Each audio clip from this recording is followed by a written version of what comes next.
asalaamaaleykum maa ngi leen di nuyu di leen ziar man maa ngi tudd monsieur Karunga Koné je suis le délégué de quartier élu ci quartier bi ñuy wax fii Ngalap Daaru Salaam te bokk ci village Kounoune Ngalap bon boo gisee nag ñuy jàkkaarloog nit ñi di wax ak ñoom dañ leen di interpeller ci situation bi nga xam ne moom moo fi am fii suñu biir quartier parce que du boulet il y a quelques années de cela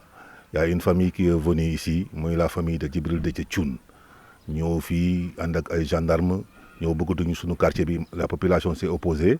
ñuy interpellé fii 2 personnes yóbbu leen tribunal finalement ça n'a rien donné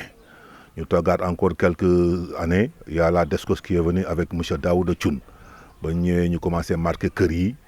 arrêt DSCOS bon finalement tamit ça n'a rien donné parce que les populations sont opposées mu jël saisir les autorités finalement comme ils n'avaient pas présenté aucun papier bi nga xam ne mooy justifié fi ñoo ko moom les gens ont continué à construire leur habitation bon boo xoolee quartier bi nag quartier bi mi ngi tudd Ngalap Daaru Salaam mi ngi bokk ci village Kounoune Ngalap le village traditionnel lébu du Cap-Vert le plus ancien Kounoune Ngalap mooy village traditionnel lébu le plus ancien du Cap-Vert boo xoolee ëpp na presque 1 siècle ak lu dem boo estimé actuellement la population bi yeewoo fii au sein du village ça fait au moins 10 000 am ñun quartier bi ñu dëkk Ngalap Daaru Salaam boo ko estimé ça fait presque 3 000 personnes yi nga xam ne ñoo fi yeewoo di fi fanaan donc vraiment temps yi passé ñu toog ay benn huissier de justice ñoo ñu indil ñu fi ay assignation boo xam ne la famille Djibril Déthié Thioune ñoo ñu ko indil pour démolition et expulsion bon léegi on doit aller au tribunal le 12 octobre inchallah à 8h30 pour au palais de justice de Dakar nous sommes ici 96 yi nga xam ne ñoom la ñu assigné bon donc ba mu ko defee léegi les populations se sont organisées parce que lu tax ma wax la loolu mooy ñoom njëkk nañu dem procès avec la famille Sall en 2007 ba ñu fa demee ils n'avaient présenté aucun papier ni dossier bu justifié ni fi ñoom ñoo ko moom à notre grande surprise dañu gis ci assignation yi ñu jox ils ont eu une délibération qui date de 2006 te dama yaakaar ni CCOD boo ko amee en 2005 tu n'as pas besoin d'une délibération bon pour wax ne nag ñun fu nekk ni ay dof dëkkuñu fi ay nit ñoo fi dëkk et qui réfléchissent donc ñun lu ñuy wax mooy nous interpellons les autorités étatiques les autorités politiques religieuses et interpeller aussi tamit la communauté lébu de Dakar li fi am duñ ko nangu tey duñ ko nangu ëllëg nous sommes des Sénégalais papier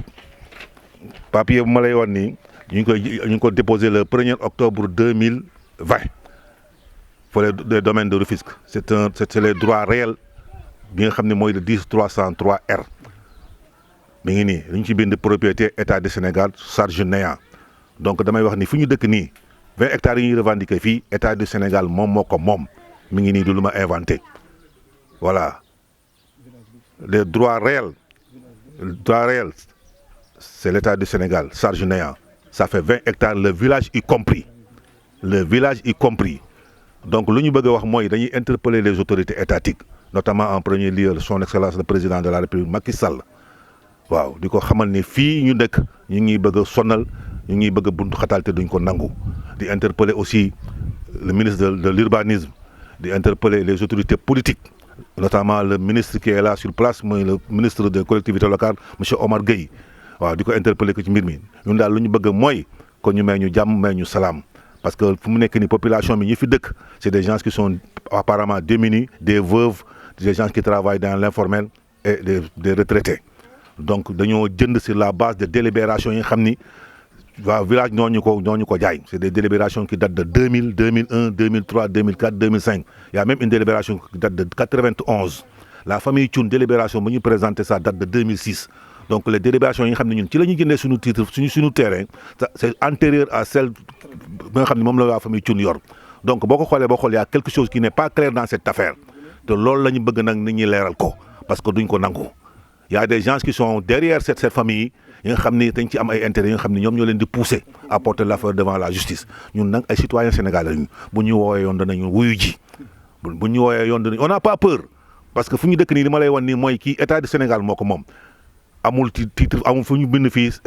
propriété famille Thioune wala propriété famille diw donc fii état du Sénégal moo ko yom dama yaakaar na état Sénégal bu ko moomee ñun état du Sénégal moo ñu fa war a mën a yëkkati mais pas une autre famille du ñu yëkkati nit famille di ko jox ñeneen famille donc nous interpellons comme li ma la wax le chef de l'État ñu ngi koy wax ni ko situation bi am na fii bi am fii mi ngi commencé jël beneen dimension parce que mënuñu toog chaque 1 an 2 ans ñu ne ñu kaay leen tribunal chaque 1 an 2 ans les gens viennent nous inquiéter nous sommes des Sénégalais comme tout le monde on a droit à un toit loolu le président bi waxoon tabax nañu nang investir suñu xaalis lu ñu alal suñu lépp lu ñu am ci biir fii site bi boo ko calculer presque ça fait 20 hectares ñun fu ñu dëkk ça fait 14 hectares ñu ngi dëkk nag depuis presque 15 ans à 10 ans ñu ngi dëkk fii ci quartier bi ñu ngi fi yewoo donc lu may ñaan mooy autorités yi nañ ci wax balaay bay du mbuus. maa ngi tudd Alioune Ba di secrétaire donc collectif Ngalam Darou Salam donc bokk ci village Kounoune Ngalam comme ni ko délégué waxee rek donc ñëw nañ fii donc indil ñu ay assignation ma ne mën nañ wax ne kii c'est la 3e fois ñuy ñëw di indi ay problème ci fii te biñ fi dëkkee yàgg na bi ñu ñëwee ci ay délibération comme ni ma ko waxee rek yu jiitu fuuf délibération yi mu yor ci la ñu jënde sur cette base là ñu dem ñu nit ut suñuy délibération ci délibération yi ñu jox donc bi ñu dëkkee mën naa ne viabiliser nañ ko parce que tabax nañ suñuy kër mais fexe nañ donc dox ba lëkkaloog Senelec mu indil ñu courant te xam naa ne Senelec du yóbbu courant ci domaine privé noonu la ñu def aussi avec donc SDE bi fi nekkoon donc lijjanti aussi ba ñu dugal fépp ndox aussi si loolu si cette même lancée pour au moins gën a valoriser donc suñu site bi fexe nañ ba aussi tataay muy 45 la ligne 45 bu Kounoune di départ fii kon donc fii du dëkk bu ndaw dëkk bu mag la ñii nag li ñu def lépp dañ ko def rek si donc njuug njaaj lépp lu ñu def rek si njuug njaaj lañ ko def peut-être si foo la ñu jël jéem si defar ay kayit yu xaw a tane lañ mën a wax sur la complexité maintenant des autorités yi yor domaine boobu parce que ñun déjà ak ñoom bi ñuy dem surtout je parle donc sur le receveur bi fi nekkoon déposé woon nañ fa suñ koy des demandes de bail bon ils ont accepté demandes yi mais am aussi ay concessions yu ñuy def comme quoi que peut-être on va ñu def liste si liste yi ñuy def ñu jël si kër yi xamante ne donc pare nañ ñu dëkk donc les bâtiments yi en construction ak même yi am fondement et le reste ñu bàyyi leen ko ñun nag bu ñuy réclamer c'est site la ñu réclamer fii yëpp fexe nañ aussi si lancé boobu ba am un cabinet géomètre mu defaral ñu un plan moderne où maintenant infrastructure yi xamante ne daf ciy am muy peut-être c'était prévu yooyu yëpp ñu jox leen ko mais à notre grande surprise dossier bi dañ ko téewoon donc au détriment maintenant parce que ñoom autorités yi fiy nekk impartialité lañ waroon a def te ñiy réclamer fii ne dañuy démolir amuñu këyit boo xamante ne ñun amuñu ko te suñuy këyit moo jiitu seen bos te ñoom it aussi si demande bail lañ nekk ñun aussi ñuy demander je crois que peut-être ak comme ni ko délégué waxee lu plus de 3000 am plus de 400 maisons demandées ñuy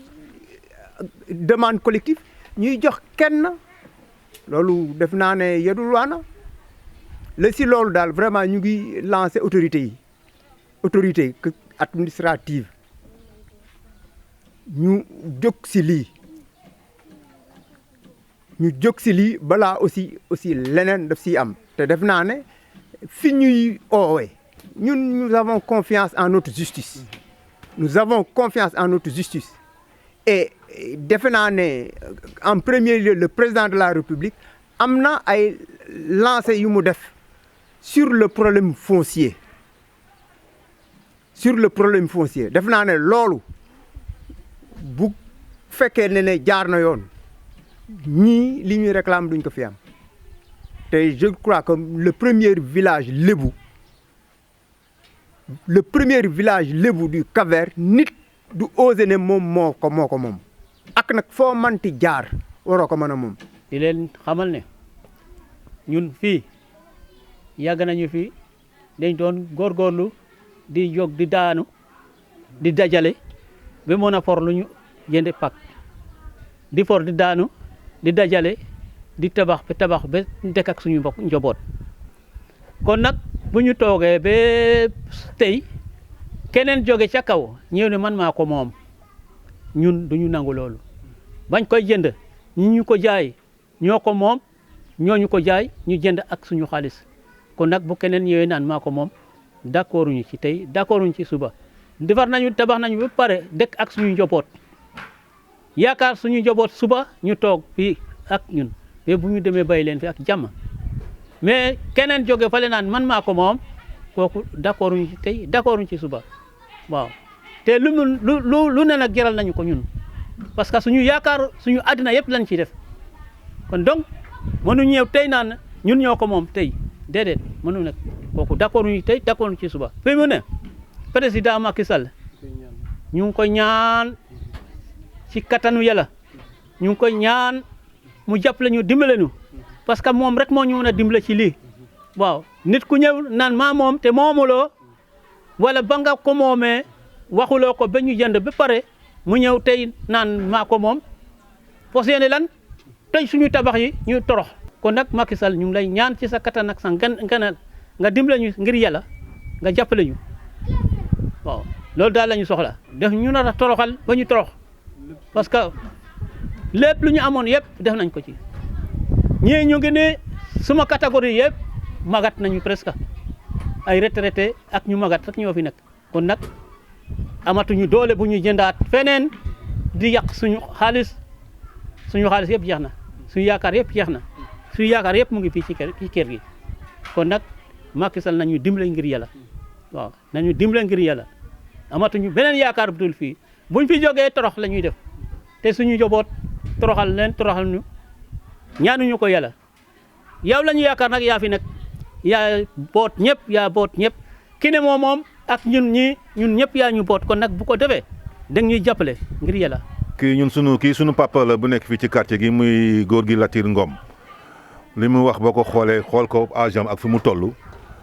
parce que li ñu amoon yëpp dugal nañ ko fii ci biir quartier bi am ñi nga xam ni ci quartier bi dañoo nekkoon plan Jaxaay am ñi nga xam ne dañoo nekkoon Dalifort ba ñuy def retour à péage bi la ñu toj seen kër dédommagé leen fay leen ñu ñëw jënd si fii lu ñu amoon yëpp ñu investir ko fii ci biir kër gi boo xoolee nag au niveau du quartier man miy wax ak yéen man je suis le délégué de quartier je suis bien imprégné des problèmes du quartier il y a que des veuves des personnes du troisième âge et les gens qui travaillent dans l'informel ñoo dajale seen am yëpp seen xam-xam yëpp lu ñu am yëpp ñëw investir ko fii ci biir quartier bi donc franchement parler bu fi nit ñëwee taxaw ñu daf ñuy bëgg a démolir suñu kër toj ko kooku moom vraiment dana nekk affaire bu xaw a doy waar li mu wax dama koy dëggal rek li ñu amoon yëpp la ñu investir fii dans le quartier lépp donc ñu interpellons comme nous l'a dit tout à l'heure les autorités étatiques les autorités politiques les autorités religieuses et plus précisément la communauté lébu de Dakar qu'ils interviennent nañ ci wax dara ci affaire u quartier bi nañ ci wax dara surtout la communauté lébu parce que lébu yi waruñoo seetaan lii moom waruñu koo seetaan waaw ñun dañ ci interpellé bu baax. di wax ne ñun waa Ngalab Daaru Salaam Kounoune waa di jànkonteel nag benn problème ba nga xamante ne xaw nañu yëngal tuuti nag parce que boo jëndee sa kër tabax ka def si sa moyens yi nga amoon yëpp ñu xëy un bon jour bëgg la génne dafay xaw a metti parce que boo gisee am na ñoo xam ne def nañ fi 10 ans am ñoo xam ne def nañ fi 7 ans waa ñu xëy benn bés rek indil ñu ay convocation war a wuyu ji procureur Dakar dafay xaw a metti waaw léegi nag dañuy interpeller monsieur le président de la république comme moom mooy suñu kilifa dañ koy interpeller donte interpeller nañ le maire de la commune de Bambilor ak le ministre monsieur Omar Gueye ñu ñëw wax si lii parce que am na délibération yi nga xamante ne ñoom ñoo ko defar muy Omar Gueye di monsieur le maire ñoom ñoo defar yenn délibération yi mu doon lu valable parce que am na ñoo xam ne am nañ sax seen autorisation de construire donc boo jëlee sa alal yëpp def ko fi waruñu xëy rek benn bés bëgg la génne dafay xaw a métti torop di interpeller daal monsieur le président surtout moom parce que moom bi ñun ñoo ko fal ñun ñoo ko teg ci réew mi te ba mu toogee dañ ne affaire suuf moom jeex na ci Sénégal donc waruñu xëy benn bés indil ñu ay sommation ya nga xamante ne kenn xamul fan la jóge moom dafa falsifier ay këyit ndax lépp ci tappale la donc domaine bi daal war nañ ko xool ndax dañu jël suñuy données la ñu jël parce que dañu waroon defal ay këyit parce que ñun fi ñu nekk nii domaine national la état moo ko moom donc waa ji jël dem falsifier ay këyit boo xamante ne domaine ñoom ñoo ko jox suñuy filiation ya fa nekkoon yëpp ku si nekk ñu indil la convocation ñu war a wuyu ji nag le 12 bi la ñu war a wuyu ji monsieur le président ñu ngi lay woo ndax ñun ñoo la fal ñun ñoo la teg si réew mi ñu ngi lay interpellé bu baax a baax monsieur le ministre Omar Gueye ñu ngi lay interpellé monsieur le maire Ndiagne Diop ñu ngi lay interpellé. suñu mbokk Actu Bambilor ñu ngi leen di nuyu di rafetlu seen taxawaay ak seen jàppale ci combat bu ñu nekk bu ñu opposé que la famille Thioune par rapport ak suñu terrain yu ñu am fii ñu mën a ut ay artifice pour jéem a def le tout bëgg ci teg loxo avec la complicité de certaines autorités donc ñun ñu ne dëkk Kounoune Ngalab village Kounoune Ngalab ñun ñoo taxaw résister góorgóorlu ba suñu terrain yi nga xam ni dañ ko am ci anam bu ñu yaakaar ne anam bu gën a rafet la bu dee ay délibération ñun am nañ ko ba pare bu dee peine def nañ ko ci localité bi donc du ñu bàyyi benn nit boo xam ne lu dul prédateur foncier nga ñëw di accaparer suñuy terre waaw suñuy habitation fu loo xam ne suñu avenir yëpp fii lañ ko investir du ñu bàyyi kenn di ko jël donc pour être clair rek te incha allahu rabbi procès buñ ñu woo danañ leen ci fekk si waaw envoyé nañ ay sommation presque plus de 70 personnes te xam naa ni ñu nekk ci localité bi yëpp ñëpp lañ ciy boole donc il est de notre devoir ñun ñëpp ñu résister donc combat bi collectif bi taxawal pour jéem a góorgóorlu ba am ndam ci combat bu ñu opposé que la famille Thioune ñun ñëpp nañ ci war a jàpp ñëpp population Kounoune Ngalab yëpp taxaw ci donc ñu ngi leen di remercier di leen gërëm vraiment lii opportunité bi ngeen ñu may vraiment ñu ngi koy rafetlu parce que ku nekk ci combat wala ku nekk ci ay xat-xat ku la may occasion nga mën a informer les autres citoyens les honnêtes citoyens de ce pays là ku la may occasion boobu amoo fayam yéen amuñu seen fay donc ñun ñëpp ñu ngi woo bépp nit boo xam ni tu es pétri par la vertu et le sens de la légalité ñu ngi lay woo ci suñu combat bi bàyyiwuñu kenn di njëkkee woote bi ci président de la république mu nekk ndey ji seex jiite Sénégal yëpp te lu ko yitteel moom lu dul njub ak jubal rek a ko intéressé décret yu mu jël ci wàllu suuf si ñun ñëpp xam nañ ni genre nit ñu mel ni Thioune ñoo tax ñu jël ko parce que ay nit ñoo xam ne dañuy ut ay relation rek di accaparer ay suufu jàmbur donc bu dee président jug na ba jël décret boobu ñun ñoo ngi ko ciy gërëm te ñu ngi ciy ànd ak moom di woo tamit Omar Gueye mu nekk ministre zone bi di woo aussi le maire Ngagne Diop lépp lu ñu war a mën a taxaw mu taxawuñu ko waa village Kounoune Ngalab yëpp jug nañu jéem a def le tout ba suuf si mu leew ñu dong ñu am ci ay délibération am ci lépp papier yu ñu ci war a am yëpp ñu jéem ko def le tout ba ñu mën ko téye ba suñuy njaboot mën ko doonu loolu la ñuy ñaan donc wasalaam.